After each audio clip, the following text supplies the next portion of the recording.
आप सभी को जय मसीह। आपका स्वागत है हमारे इस वीडियो में। और आज मैं आपको परमेश्वर के वचन के हिसाब से उपवास जो परमेश्वर हमसे चाहते हैं उसके बारे में आपसे मैं कुछ बातें करूंगी परमेश्वर के वचन को लेकर।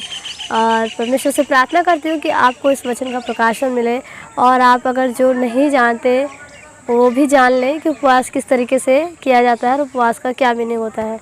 जब आप पुराने नियम में यशायाह 58 अध्याय में पढ़ते हैं तो उसमें इस प्रकार से लिखा है, 3 से जब पढ़ेंगे स्टार्ट करेंगे कि वे कहते हैं कि हमने तो उपवास रखा और तूने इसकी सुधि नहीं ली, हमने दुख उठाया लेकिन तूने इसकी सुधि नहीं ली, क्योंकि जो उपवास तुम आजकल रखते हो, परमेश्वर का वचन कहता है कि जो उपवास तुम आजकल रखते हो उससे मैं प्रसन्न नहीं होता, क्योंकि उसमें तुम अपनी इच्छा पूरी करते हो, अपने दासों से कठिन काम लेते हो और तुम आपस में लड़ते झगड़ते हो और दुष्टता से एक दूसरे को गुस्से मारते हो। लेकिन हम लोग जो उपवास रखते हैं आजकल दिखावे वाला उपवास रखते हैं। हम लोग कहते हैं कि हमने उपवास रखा है, हम काम नहीं करेंगे, हम ये नहीं करेंगे, आराम से लेट जाते हैं और उदासी छाई रहती है कि आज हमें पास, ताकि लोग हमारे देख कर कहें कि हाँ उपवास है। परमेश्वर इस उपवास से नहीं प्रसन्न होता। क्या हम अपने आप को दीन करते हैं? परमेश्वर का वचन कहता है हमें जब हम उपवास रखते हैं तो हमको दीन करना है, अपने आप को छोटा करना है। उस दिन हमें अपनी इच्छा नहीं पूरी करनी, उस दिन परमेश्वर की इच्छा पूरी करनी है, परमेश्वर के नज़दीकी में हमें आना है, परमेश्वर से बातचीत करने। तो उपवास का मतलब ये होता है। और उपवास से परमेश्वर का आगे वचन बताता है कि जब आप उपवास रखते हैं तो उसमें हमें अन्याय से, जो लोग अन्याय सह रहे हैं, जो अन्याय का जुआ लेकर चल रहे हैं, उनके जुओं को तोड़ना होता है और भूखे को उदारता से खिलाना होता है और अनाथों की सुधि लेनी होती है। और जो मारे मारे फिरते उनको उनके लिए, जैसे हम लोग रह रहे हैं, जो फीलिंग हम सोचते हैं कि हमारे लिए लोग सोचे, तो वैसी फीलिंग हमें लोगों के लिए सोचनी पड़ेगी। जैसे आप सोचते हैं कि हम परमेश्वर जाने कि हम उपवास में हम दुख उठा रहे हैं कि परमेश्वर हमें ये चीज़ दे, और उपवास किसी न किसी लक्ष्य को लेकर रखा जाता है, तो वैसे ही फीलिंग्स हम अगर दूसरों के बारे में करेंगे, दुखियों के बारे में, दीन दरिद्रों के बारे में करेंगे, तो हमारे उपवास का प्रतिफल और भी अच्छा हमें मिलता है। ये नहीं कि सिर्फ अपने बारे में सोचते, अपने बारे में तो संसारिक लोग भी सोचते हैं, अपनों की तो सब सुध लेते, लेकिन गैरों की हमें सुध लेनी है, दूसरों के बारे में सोचना है। परमेश्वर इस उपवास से प्रसन्न होता है कि अपने आप को दीन करना, अपने आप को छोटा करना, अपने सिर को झाव की तरह, अपने आप को इस तरह से झुका लेना कि परमेश्वर जाने और आप जाने, हमें कोई दिखावा नहीं करता। इसी प्रकार से जब नए नियम में हम लोग पढ़ते हैं मत्ती 6 के 16 पद में, तो वहाँ पर लिखता है कि तुम जिस प्रकार उपवास करते हो ताकि तुम्हारे मुँह पर उदासी छाई रहे और लोग जाने तुम्हें और लोग कहे कि हाँ ये उपवासी है। हमें इस तरह से नहीं कि हम उपवास रखें तो कपटियों के समय हमारे मुँह पर उदासी छाई रहे। जिस प्रकार से हम लोग उपवास रखते हैं उस जब तू उपवास करे तो कपटियों के समान तेरे मुँह पे उदासी, हमें ये नहीं करना कि आज हमारा उपवास है तो हम अपने चेहरे को लटका लें, लोग पूछेंगे तुम्हें क्या हुआ है, कैसे तुम्हारा चेहरा, आज हमारा उपवास है। तो परमेश्वर का वचन कहता है कि मैं तुमसे सच सच कहता हूँ कि वो तुम उसका प्रतिफल पा चुके हो। जब तू उपवास करे तो अपने सिर पर तेल मल और अपना मुँह धो, तो इस प्रकार से जो तेरा पिता गुप्त में तुझे देखता है, उपवासी जानकर तुझे तेरा प्रतिफल देगा।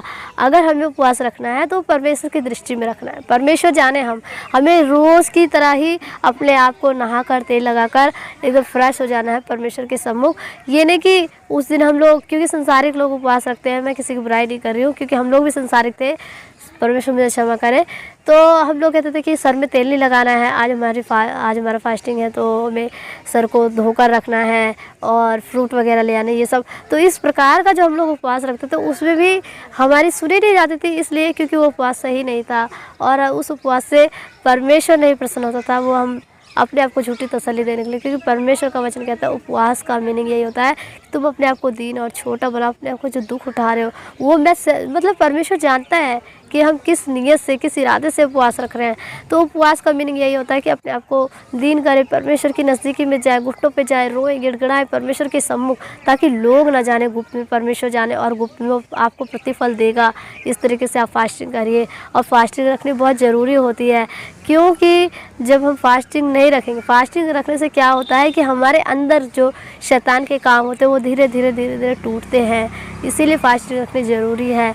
जैसे परमेश्वर आपके जीवन में अगुवाई करे, आप लोग उपवास करिए, क्योंकि समय बहुत बुरा चल रहा है। हमें उपवास के साथ रोते पीटते परमेश्वर के सम्मुख जाने की ज़रूरत है, तभी हम लोगों की सुध ली जाएगी और हमारा दुख और संसारिक दुख और वो लोगों का जो दुख है आज बढ़ रहा है वो घटेगा। उपवास का मतलब है, क्योंकि परमेश्वर ने 40 दिन रात निराहार रहकर परमेश्वर ने प्रभु यीशु मसीह ने 40 दिन रात निराहार रहकर परमेश्वर पिता से ऐसी सामर्थ्य पाई। जब उपवास रखते हैं तो सचमुच हमें आत्मिक सामर्थ्य मिलती है। आप विश्वास कीजिए, मैं भी जब फास्टिंग रखती हूँ तो मुझे मतलब इतनी सामर्थ्य मिलती है, मुझे फील भी नहीं होता है कि मुझे भूख लग रही कि प्यास, क्योंकि वो परमेश्वर देता है। उसे फ़िक्र है कि अगर मैं अपने बच्चों को सामर्थ्य नहीं दूंगा तो वो कैसे चलेंगे, और अपने जो रोज़मर्रा के काम होते हैं उन्हें कैसे करेंगे, उनसे प्रार्थना कैसे करेंगे। सबके परिवार होते हैं, सबकी जिम्मेदारियाँ होती हैं। तो आप भी, परमेश्वर कहते हैं मुझे परख के देखो, आप परमेश्वर के नाम से सच्चे मन से, सच्ची आत्मा से, कपट से हटकर जो आत्मिक उपवास होता है उस तरह से आप उपवास रह कर देखिए। फिर देखिए परमेश्वर आपको कितनी सामर्थ्य से भर देगा।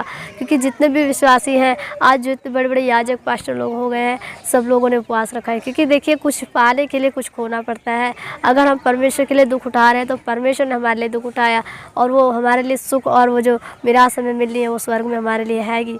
तो अगर आप लोग भी दुख उठाएंगे तो सचमुच वो विरासत आपको मिलने वाली है। तो उपवास का मतलब यही आप लोग समझ गए होंगे। परमेश्वर का धन्यवाद करती हूँ कि आज परमेश्वर ने इस वचन को मेरे आत्मा में डाला और मैंने आपके साथ शेयर किया। तो इस वचन में इतना ही कहना चाहूँगी कि आप जिस तरीके से बाइबल बताते हैं उस तरह से उपवास रहिए। इसी तरह से अगली वीडियो में मिलूँगी कुछ ऐसे ही वचन के साथ जो परमेश्वर मुझे भी सिखाया और आपको। तब तक के लिए जय मसीह।